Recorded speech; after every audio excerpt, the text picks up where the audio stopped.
Estamos en la segunda mitad del periodo de gobierno y tenemos por delante el desafío de concretar transformaciones importantes para el país. Yo me voy a referir, en primer lugar, a una que está muy directamente vinculada con mi cartera, que es la propuesta de reforma de la seguridad social. La reforma de la seguridad social es una necesidad que fue reconocida por todos los partidos y por todos los candidatos en la campaña electoral del 2019. Tenemos un problema de sostenibilidad del sistema que tiene como factor estructural nuestra situación demográfica. Juan se refería a ello en su intervención, y no solo la situación actual, sino su tendencia futura. Extensión de expectativa de vida, eso es una gran noticia, es resultado de cosas muy positivas que el país ha construido, que permiten que todos los uruguayos vivamos más y lleguemos a edades mayores en mejores condiciones, y baja de natalidad, que es una típica conducta de las sociedades más modernas, que postergan paternidad y maternidad y que por lo tanto reducen el número de hijos. Pero la consecuencia con respecto al régimen de seguridad social, y esto lo sabemos todos, es que afecta la sostenibilidad del sistema de seguridad social, que cada vez expresa componentes de mayor dificultad para su financiamiento. Pero también tenemos un régimen inequitativo y extremadamente heterogéneo. Hay una frase del doctor Rodolfo Saldain, que está por allá, que decía, que creo que define muy bien este problema: hoy en día nuestro sistema de seguridad social genera la situación de que cada peso que aporta cada individuo vale diferente según la caja en el que se aporte. Y esa es una realidad que hace muchos años, yo diría, es congénita de nuestro sistema de seguridad social, que se fue construyendo en estos años. Entonces hay que llevar adelante un cambio, no hay ninguna duda, pero no solo por sostenibilidad, sino también por conceptos de equidad y de acceso más igualitario a las prestaciones de la seguridad social. Hemos llevado adelante un proceso de reforma muy abierto y participativo, con representación de expertos de todos los partidos políticos y de los actores sociales. Se recibieron más de 100 delegaciones de todo tipo de organizaciones y de instituciones sociales, y ahora se está en un proceso de consulta a los partidos antes de terminar de definir el proyecto de ley. Eso lo digo con respecto a quienes hablan de la necesidad de un diálogo. Diálogo se ha dialogado, y yo diría mucho más que en otros tiempos donde se hablaba de que había un diálogo sobre la seguridad social y apenas fueron un pequeño conjunto de reuniones. Si algo ha habido en este tiempo es diálogo e incorporación de todos los aportes desde las diferentes voces. Y quiero decir y reiterar algo que está en el espíritu del actual gobierno. Ojalá se pudiera y se pueda generar un consenso, porque sería muy bueno que una reforma de este tipo fuera realmente una política de Estado. Pero también tenemos que decir, tenemos la obligación de dar una respuesta a la ciudadanía con respecto a este desafío. La propuesta de reforma que está en discusión es integral y busca la convergencia de todos los subsistemas de manera gradual hacia un único sistema de seguridad social más equitativo y transparente. La extensión de la edad de retiro es inevitable como derivación evidente de nuestra estructura demográfica, pero se propone hacerla también en un proceso gradual de incorporación de dicha extensión en función de las distintas generaciones y teniendo en cuenta las distintas realidades. Además, la propuesta busca responder a las situaciones de mayor vulnerabilidad, incorporando el concepto del ingreso mínimo garantizado, que busca apoyar a las jubilaciones más bajas para que puedan tener mejoras con respecto a su situación actual. Por otra parte, esto no se ha dicho demasiado y me parece que es muy importante, la reforma promueve la compatibilidad entre la jubilación y el trabajo, permitiendo que se produzca el cobro de jubilación por un trabajo y simultáneamente esa persona pueda seguir trabajando en otro, o que haga un proceso de jubilación parcial reduciendo horario en su propio trabajo, lo cual es mucho más real con respecto a lo que es la vida y el proceso de envejecimiento intelectual y físico de las personas, que no pasan de un día para el otro de la actividad total a la total pasividad, que es lamentablemente lo que ocurre cuando las personas aportan a un solo sistema de seguridad social. Pero, sobre todo, avanzar en esta reforma es nada más ni nada menos que dar cumplimiento a nuestro compromiso programático, que está en el compromiso con el país que firmamos los partidos que integramos la coalición de gobierno. Pero además es asumir un compromiso con las nuevas generaciones. La reforma de la seguridad social implica dar una respuesta de sostenibilidad y de viabilidad a un régimen que, si no se cambia, va a tener problemas crecientes de dar respuesta a los que hoy son jóvenes, pero que mañana serán los jubilados y los retirados del futuro y por los que hay que pensar. Por eso esta reforma cualquier reforma de la seguridad social es una reforma a muy largo plazo, con efectos que se prolongan por varias décadas y por eso mismo, con más razón, ojalá pudiera convertirse en una reforma que sea política de Estado.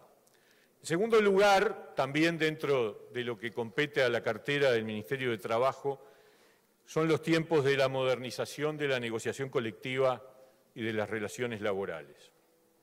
Estamos comprometidos con la modernización y la puesta al día de la negociación colectiva.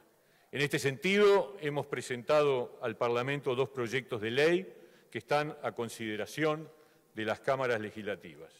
Uno de ellos establece un régimen de personería jurídica de las agremiaciones sociales, de trabajadores y de empleadores, que ya tiene media sanción en el Parlamento. Este proyecto se promueve para desarrollar las garantías de los propios trabajadores y empleadores. La personería gremial proyectada constituye un trámite más ágil, un trámite más simple que la personería jurídica de las asociaciones civiles que se tramitan en el Ministerio de Educación y Cultura. La existencia de la personería gremial será un requisito para que estas organizaciones tengan derecho a acceder a información reservada y también para que se realice el descuento de la cuota gremial por planilla. Ambos requisitos se exigen, además, en favor de las garantías de los propios trabajadores. Por otro lado, también hemos presentado al Parlamento un proyecto de ley para adecuar la negociación colectiva a los dictados de la OIT. No podemos aceptar que Uruguay esté en la lista de la Organización Internacional del Trabajo entre aquellos países que violan la normativa laboral internacional. Hay que recordar la prestigiosa historia de nuestro país en materia de observancia de esta normativa y la ratificación de convenios internacionales de trabajo. Somos, en ese sentido, un país líder a nivel mundial en esta materia. Por eso fue muy triste ver que en la conferencia de la OIT de 2019 nuestro país haya figurado en la denominada lista negra de países que no cumplen con la normativa laboral internacional. Es un deber de este gobierno sanear esta situación. Por otro lado, ya en noviembre de 2019, el gobierno anterior, con la firma del entonces presidente Tabaré Vázquez y el ministro de aquella época, Ernesto Murro, presentaron al Parlamento un proyecto de ley que es prácticamente idéntico al que acabamos de presentar al Parlamento para corregir esta situación.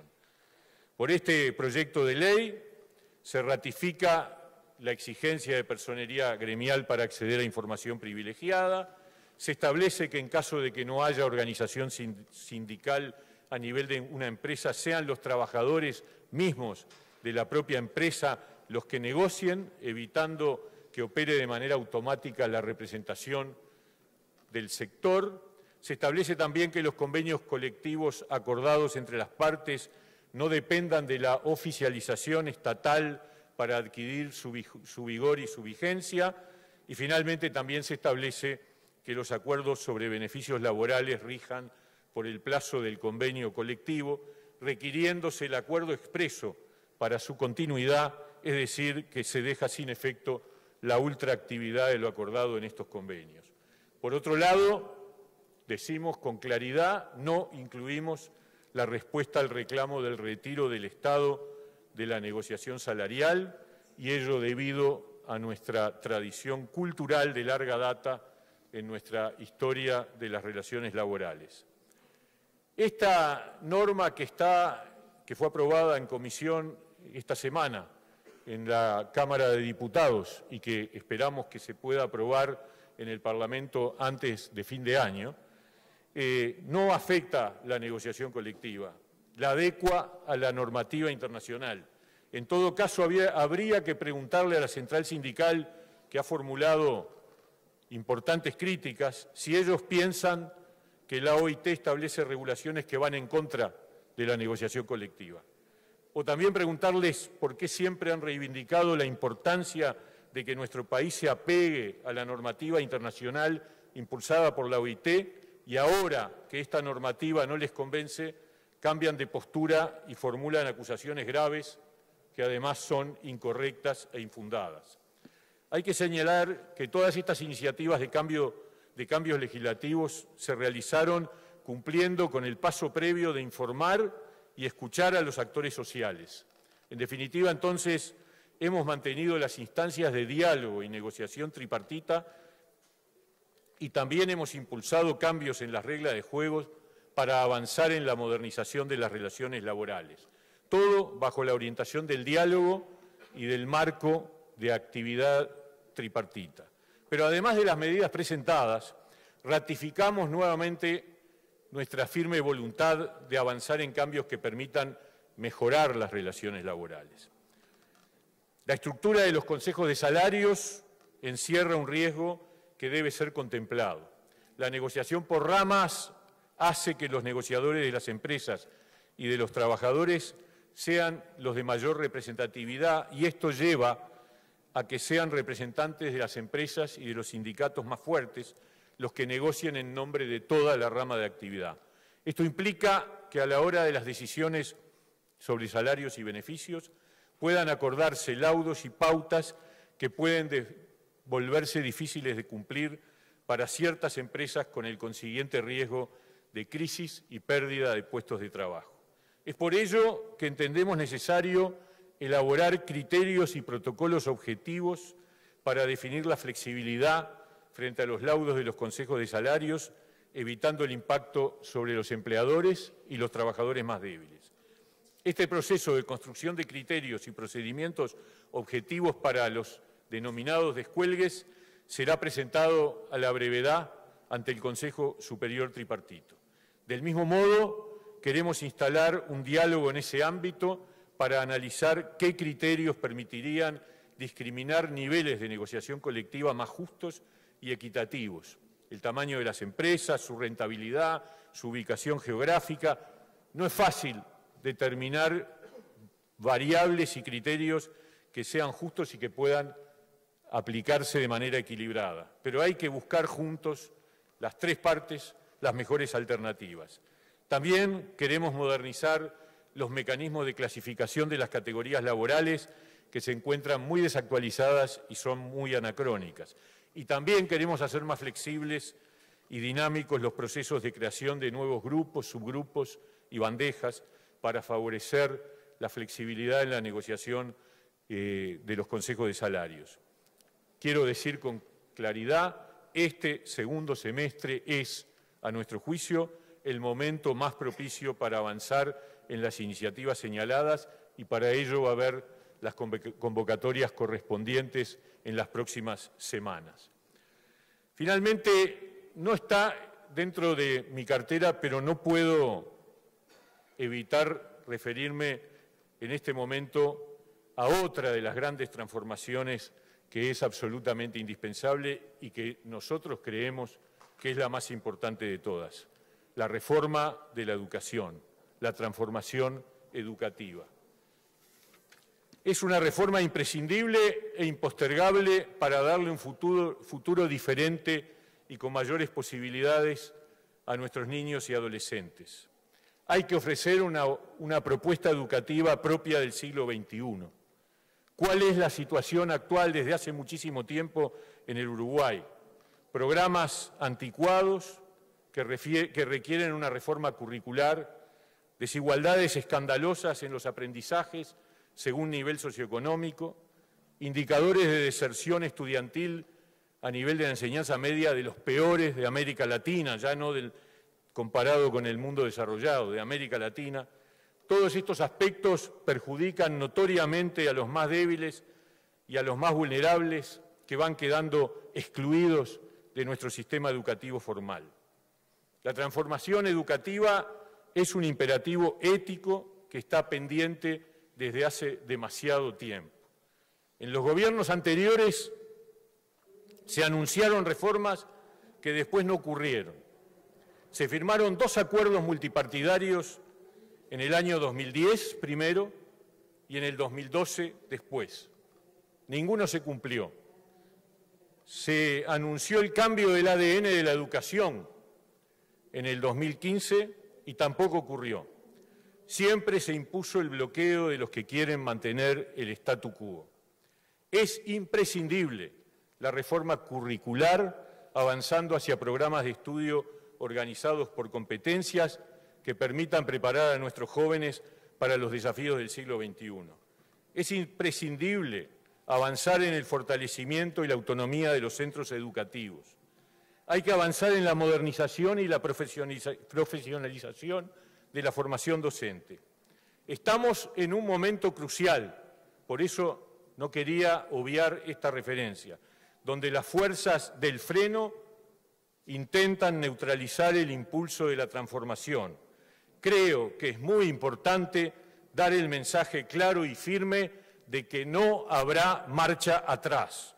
Por más que haya quienes pretendan bloquear nuevamente el proceso de transformación educativa, esto estaba en nuestro compromiso con el país, por lo tanto está validado por la ciudadanía en las urnas y nuevamente validado cuando se ratificó la LUC en marzo de este año. Hay una convicción que nace del compromiso con las nuevas generaciones. Lo que pasó en los gobiernos anteriores no va a ocurrir en esta oportunidad. Quiero finalmente decir que con respecto al empleo, el país hoy se encuentra en una situación de recuperación del empleo a mayor velocidad de la que era previsible. A fines del 21 ya habíamos alcanzado los niveles de empleo del 2019 e incluso en algunos indicadores muy relevantes se han logrado resultados que corresponden a varios años anteriores. El desempleo se ubica en julio de este año en el 8,1 y el promedio del primer semestre del 22 fue 7,8. Hay que ir al primer semestre del 2016 para encontrar una cifra de esa entidad en los primeros semestres de los respectivos años. El número de trabajadores en seguro de paro en el mes de julio fue de 43.300. Alfredo Cabrera nos va a dar en estos días los datos de agosto. 43.300 que si descontamos a los trabajadores que están en seguro de paro parcial, la cifra de trabajadores en seguro de paro total es de 35.000. Es inferior al número de trabajadores en seguro de paro de todo el periodo considerado desde 2015 a la fecha. La recuperación comparada con diferentes países de la región y del mundo indica que a fines del año pasado éramos el país que más rápido había vuelto a los indicadores previos a la pandemia, tanto en tasa de desempleo como en tasa de empleo. Hay quienes han cuestionado en los últimos días esta mejora evidente del empleo, indicando que se trata de empleo de menor calidad. Sin embargo, los indicadores muestran una situación diferente. Ha descendido la tasa de informalidad, pasando de un promedio del 25% en los años últimos anteriores a la pandemia a un 21% en la actualidad. Ello indica que el porcentaje de trabajadores formales se ha incrementado en alrededor de 4 puntos, lo que implica aportes a la seguridad social, cobertura ante el riesgo de desempleo, cobertura ante la eventualidad de la enfermedad, garantías de acumular aportes para la jubilación, o sea, mejor calidad de empleo. El subempleo, lejos de aumentar, se ha mantenido estable con respecto al periodo prepandemia en el orden del 9%, y la cantidad de horas trabajadas por trabajador ha vuelto a los niveles de la prepandemia, de modo que los indicadores contradicen el cuestionamiento sobre la calidad del empleo. Es cierto que tenemos que seguir trabajando en la reducción de las inequidades en el acceso al trabajo, la inequidad de género, la inequidad de edad, que es escandalosamente alta la diferencia entre los jóvenes y el resto de la población, el nivel socioeconómico y también las personas con discapacidad. En ese sentido, estamos promoviendo la aplicación de la Ley de Promoción del Empleo para Sectores Vulnerables, que fue aprobada por unanimidad en el Parlamento y que promueve la contratación de jóvenes, de mayores de 45 años y de personas con discapacidad.